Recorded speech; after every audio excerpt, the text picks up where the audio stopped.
Today, we're diving into an intriguing thriller that's all about precision, deception, and brutal efficiency. The Mechanic is a Jason Statham masterpiece which follows Arthur Bishop, a professional hitman who's as calculated as they come, executing jobs that appear like accidents or the work of someone else. But when the assignment becomes personal, Arthur must navigate a deadly world of betrayal, friendship, and revenge. This movie is a gripping watch from start to finish. Do not forget to subscribe to the channel. The movie opens in Colombia, where a private plane lands at a secluded airport. A man named Jorge is being transported by a convoy of his men. During the journey, they encounter a roadblock, which his guards swiftly manage. The convoy continues on its way, until they arrive at Jorge's luxurious mansion. Jorge enters his impressive home, walking through its magnificent interior, and soon heads to his indoor pool for a swim. As he swims, he spots one of his watches resting at the bottom of the pool. However, when he dives to retrieve it, he is ambushed by a man wearing a breathing mask who is waiting for him underwater. The assailant holds Jorge beneath the water, drowning him while maintaining complete control. After Jorge's body becomes lifeless, his guard watches, believing his boss is still swimming, thanks to the hitman's clever manipulation. The assassin then releases the body and makes a swift escape, revealing himself as Arthur Bishop. Soon after Jorge's body is discovered, his armed men rush into the house in a panic. Disguised as a chef, Arthur manages to evade their detection and swiftly changes into a new set of clothes. Outside, Jorge's people gather around his lifeless body, still unable to believe their boss is dead. Meanwhile, Arthur escapes the mansion, heading for a nearby bridge.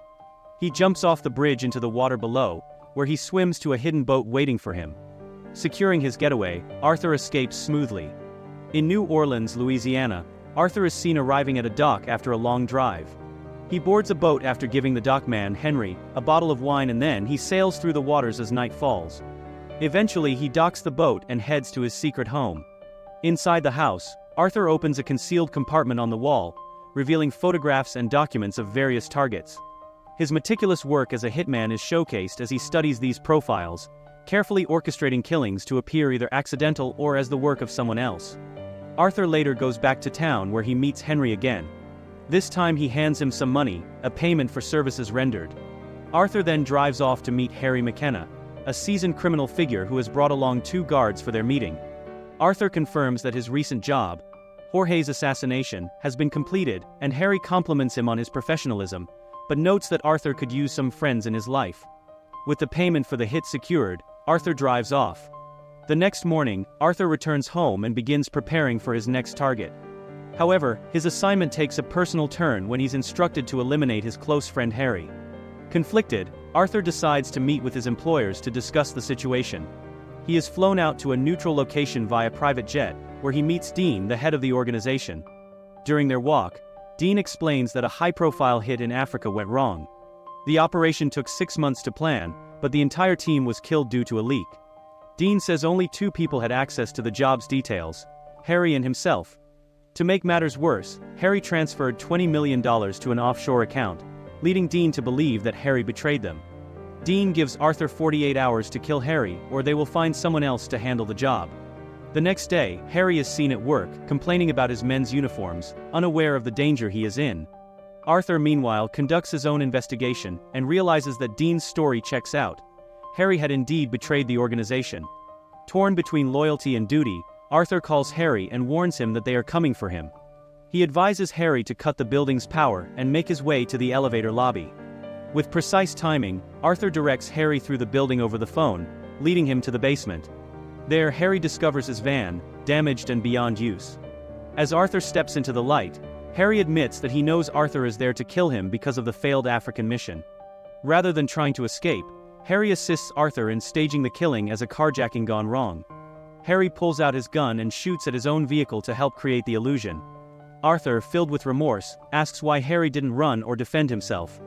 Harry responds that he'd rather die at Arthur's hand than someone else's. With a heavy heart, Arthur shoots his friend, feeling the weight of the betrayal and the loss of a dear companion. At Harry's funeral, Arthur meets Harry's son, Steve. After offering his condolences, Arthur prepares to leave, but Steve asks him for a ride. During their drive, Arthur tries to reassure Steve that Harry did care about him, even if they weren't close. Arthur is invited to Harry's house, which is soon to be repossessed by the bank due to Harry's empty accounts. Steve reveals that he isn't touching a dollar from his father's estate, expressing his disgust at the situation. As Arthur turns to leave, Steve asks a haunting question. What kind of person kills someone in a wheelchair? Gutted by the question, Arthur walks away in silence. Later, Steve is seen mourning in his own way, destroying parts of the house in frustration. We then see Steve sitting in a car, parked in a dangerous part of town. A man approaches, initially offering help, but quickly pulls a gun on Steve, attempting to steal his car. Steve remains unfazed. He had actually parked there hoping to lure out the carjackers who killed his father. Steve brutally beats the man, hitting him repeatedly until the point where it looks like he's about to kill him. Just as Steve is about to deliver the final blow, Arthur appears out of nowhere and stops him. Arthur calmly takes control of the situation, letting the injured man go and putting Steve in the car. The next day, Arthur fiddles around with his workshop, going about his usual business, and then heads out to do some shopping. During this trip, Steve spots him from a distance, pulls over and strikes up a conversation. Steve is eager to learn from Arthur and asks him if he can train him to become a hitman. Arthur firmly says no and heads back to the dock, where he contemplates purchasing a boat. That night, Arthur reflects on a photograph of his late friend Harry, and ends up calling Steve. He gives Steve a time and location to meet up, suggesting he has had a rethink. When they meet, Arthur reveals the truth to Steve. He is a mechanic, a hitman who solves problems for people. Arthur doesn't sugarcoat the nature of his work, telling Steve that being a hitman isn't an easy life. It requires a particular mindset, with no room for revenge or personal emotions. The two then adopt a dog, and Arthur uses it as part of his unconventional training, emphasizing that patience and focus are essential in their line of work. The following day, Arthur gives Steve his first task. Take the dog to a coffee shop, order a black coffee, sit by the window, and do Sudoku puzzles every day for 3 weeks. Alongside this, Arthur takes Steve to the gun range daily, helping him perfect his shooting skills. Steve also receives an insurance book filled with common causes of death, which Arthur wants him to study carefully. As part of his training, Steve loses his house and car, and Arthur lets him stay at his place. Over time, Steve becomes a skilled marksman with impeccable accuracy, impressing Arthur with his progress. Once Steve has reached a certain level of proficiency, Arthur takes him to the next stage of training, which involves going to a trap house. They are let in and Steve meets an arms dealer.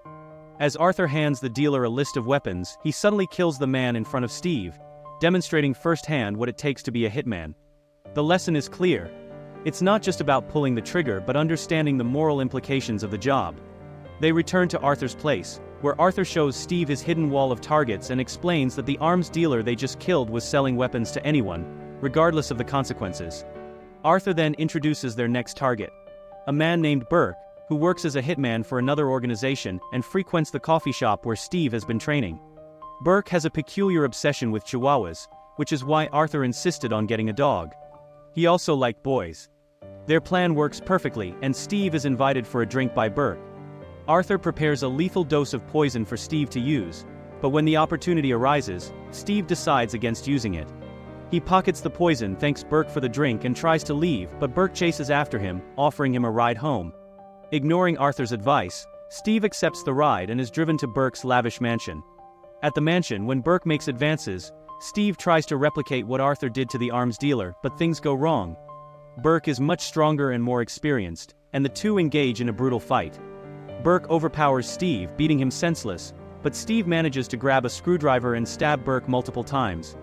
Even though Burke continues to fight, Steve ultimately kills him after delivering several more blows. Arthur isn't pleased with the unnecessary mess and aggression Steve displayed, but Steve remains resolute about the chaotic nature of the situation. The next day, Arthur retrieves a package from the airport, which contains money and a phone. He calls the number and Dean answers, expressing his dissatisfaction that Arthur used an outsider for the recent mission. However, Dean insists that the next assignment is of high priority and must be completed as soon as possible. Arthur receives the new target's details and hangs up the phone. Back at his place, he and Steve go over the documents.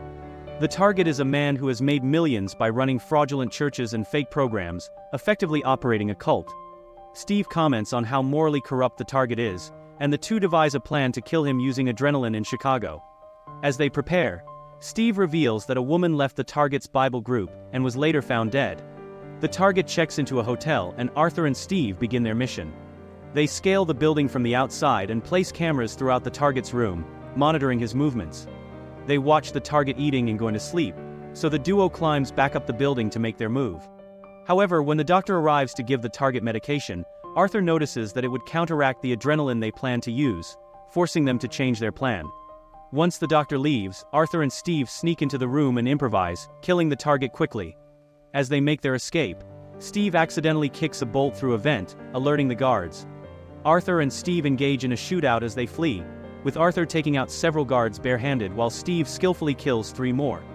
The duo eventually hook up their lines and jump off the building while being fired at. After landing in a room on another floor, they split up at the reception to avoid suspicion. Arthur later goes to the airport. There he spots a man who was presumed dead from the failed African mission. He follows the man onto a bus and confronts him about what really happened in Africa. The man reveals that Dean paid him a large sum of money to kill the rest of the team. He laughs at Arthur for being gullible to Dean's lies. Soon, a fight breaks out between Arthur and the hitman, and though the battle is difficult in the confined space of the bus, Arthur manages to throw him off, where the man is hit by a passing car. Arthur returns to the dock, but Henry is missing. Armed men then arrive, searching for Arthur. He initially hides in the water before revealing himself and swiftly shooting them. He finds Henry's body floating in the water and calls Dean, telling him he's coming for him. Arthur boards his boat and calls Steve, but quickly realizes something is wrong. Staying calm, he informs Steve that there's a gun hidden in the couch. Steve swiftly retrieves it and fires at the hitmen surrounding him, killing them. Once the immediate threat is handled, Arthur returns and instructs Steve to grab a few boxes as they prepare to deal with Dean's security. However, during this process, Steve finds his father's gun among Arthur's belongings but keeps this discovery to himself for the moment. As they drive toward Dean's location, Steve asks Arthur if he ever thinks about the people he has killed. Arthur responds that he doesn't dwell on it. However, Steve presses further, subtly asking whether Arthur was responsible for his father's death. Arthur admits that he has killed people he knew in the past and feels deep regret for it afterward. Despite this emotional conversation, they proceed to one of Dean's security guards' houses. Upon arrival, they shoot the guard and corner his family. Arthur, showing no guilt, grabs the guard's daughter and pretends to threaten her to get her father to talk. However, after getting the necessary information, Arthur reveals it was all a prank, and he had used some meat instead of the girl's hand.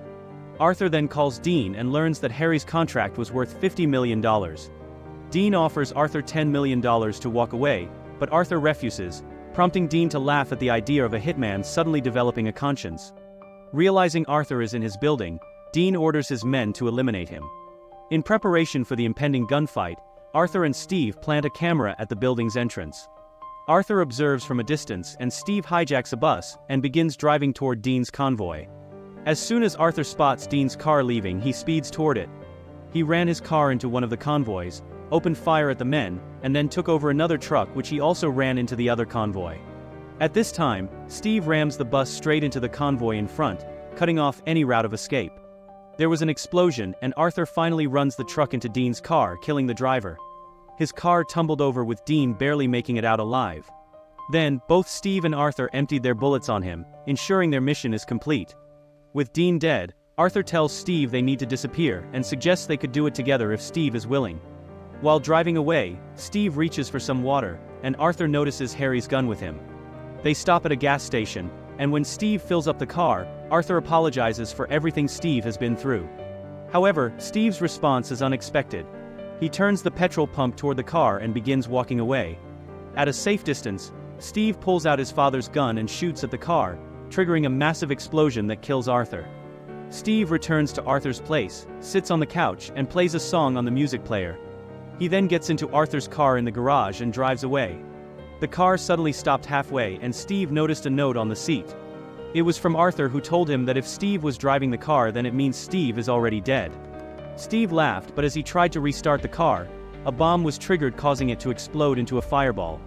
At the same time, the music back at Arthur's house triggers a fire, and the house is engulfed in flames.